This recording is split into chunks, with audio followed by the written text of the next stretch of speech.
Hartford Railroad disaster. The date was February 5, 1887, and it was a biting -15 degrees Fahrenheit. The Boston-Montreal Express service left White River Junction at 2:10 a.m., and soon began crossing the White River on the West Hartford Bridge. The train started to sway, and the back carriage swung off the bridge. As the train fell off the tracks and tumbled to the river below, it caught fire and brought the bridge down with itself. Only the front of the train survived. The disaster killed 37 people and injured 50. After the crash, a nearby barn became a makeshift trauma unit, where some of the injured survivors died. The barn still stands, and passers-by have heard crying coming from there. The area where the bridge stood has been known to emit the smell of burning wood. Some see a ghostly manifestation of Conductor Sturdivant, believed to be patrolling the bridge to prevent another accident. Others see the ghost of a young child in 19th-century clothing, hovering above the river, staring at where the crash occurred.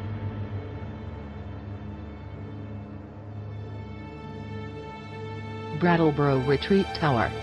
Previously known as the Vermont Asylum for the Insane, today the Brattleboro Retreat is still a treatment center for mental health patients. It was founded in 1834, and today there are 58 buildings on a sprawling 1,000 acres. Only 20 of the buildings are modern, while the remainder was built between 1838 and 1938. One abandoned and closed-off building, the Retreat Tower, was built between 1887 and 1892 by patients. During that period, doctors believed that physical labor could improve patients' mental health. Legend says that the tower was closed shortly after being built because too many patients jumped to their death. One of the most common sightings today in the tower is a ghostly figure jumping, but never hitting the ground.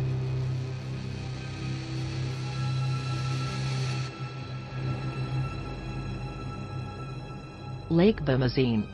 West Castleton, on Lake Bimousin, has long been abandoned.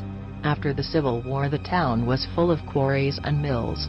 Immigrants from places such as Italy, Ireland, and Eastern Europe worked and lived in the bustling village. But in the 1930s, West Castleton was completely abandoned.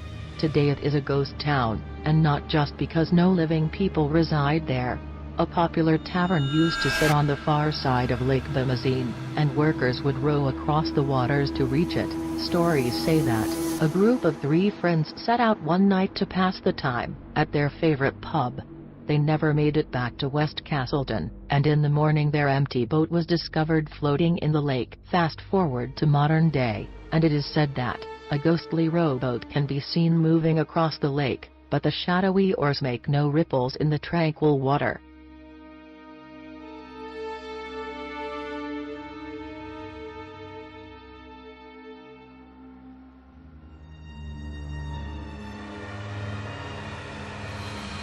Emily's Bridge.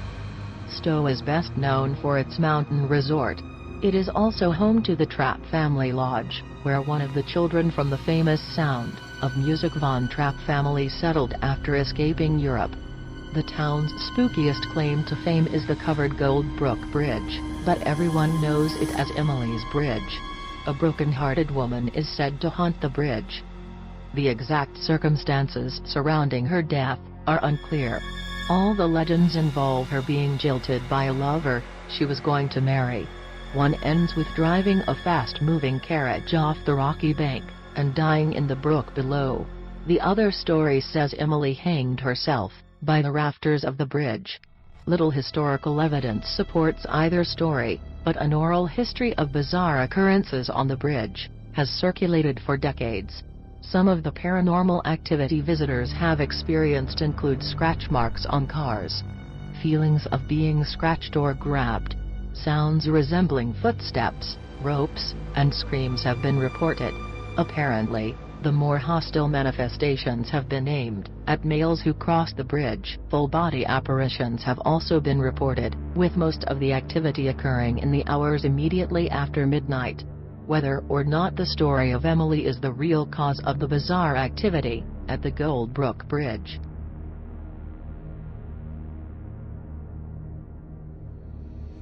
Haunted stagecoach stops. In the Okemo Valley, a popular bed and breakfast is known for more than its locally sourced meals and historic architecture. The Golden Stage Inn, in its original form, was constructed in 1788. Originally it was a stagecoach stop in southeast Vermont. It may have also been an important part of the Underground Railroad. At one point, it was repurposed as a private home for nearly 100 years. It opened as an inn in the 1960s. The building has gone through numerous renovations over time. Although it has changed hands over the centuries, and now guests come and go, some residents are there to stay. A newer section of the inn may be home to a kind-hearted and handsome ghostly spirit. He reportedly looks like Robert Redford and wanders the halls in an old-fashioned coat. Other people have heard unexplained footsteps and electronics turning on and off on their own. Another former stagecoach stop and inn in Vermont is the Averill Stand Historic Site in Wilmington, between Bennington and Brattleboro. The place was founded in 1797 by the Averill family. Lavina Field Averill may have died in the house while giving birth. Another woman named Mrs. Brown died in the house years later. It is believed that their ghosts haunt the now historic site. Objects mysteriously appear and disappear in the kitchen. A young woman in period dress has been seen in several of the rooms. Dogs behave strangely at night, as if reacting to someone in the yard. Late at night, in the dead of winter, the doorbell will ring mysteriously, and there will be no footprints.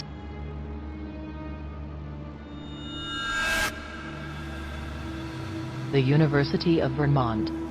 Burlington is the biggest city in Vermont, and home to its largest higher education institution, the University of Vermont, better known as UVM.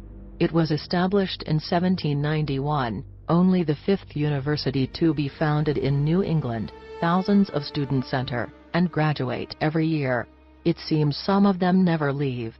UVM has bought many former homes in the city and turned them into campus buildings. The Counseling Center is one such building, and people have reported seeing there the ghost of Captain John Knapp, the house's former owner. Knapp causes havoc by knocking over buckets and slamming doors and windows. The nearby Public Relations building was once owned by one John E. Booth, and some think that he makes banging sounds around the building and speaks when no one else is around. The Bittersweet House is one of the most haunted buildings on campus. Multiple people have reported seeing full-body apparitions there. The ghost is believed to be Margaret Smith, who lived a solitary life in the house after becoming widowed at a young age until her death there in 1961. Some have seen, in detail, a woman with neat hair and a long dress. Other people have claimed to see a more blurry version of the woman. Perhaps one of the most tragic stories on campus is the residence hall converse. In 1920, a young medical student named Henry committed suicide there. Students have experienced lost items and unexplained movement of doors and windows. Apparently, the University of Vermont has more haunted buildings than anywhere else in the state.